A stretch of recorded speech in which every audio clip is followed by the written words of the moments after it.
Депозит в тенге или доллары? Доллары. Доллары или евро? Доллары, но можно немножко добавить евро. Доллары или юани? Доллары. Доллары или недвижимость? Доллары, конечно. Доллары или облигации в тенге? Доллары, но немного облигаций в тенге не помешают. Доллары или облигации в долларах? Облигации в долларах. Облигации в долларах или казахстанские акции? Облигации в долларах. Облигации в долларах или российские акции? Ой, чур меня. Облигации в долларах. Облигации в долларах или золото? Облигации в долларах, но немного золота очень даже не помешает. Облигации в долларах или биткоин? Облигации в долларах. Давайте не будем играть в такие вещи. Облигации в долларах или акции европейских компаний?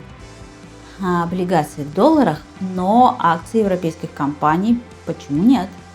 Облигации в долларах или акции американских компаний? Акции американских компаний.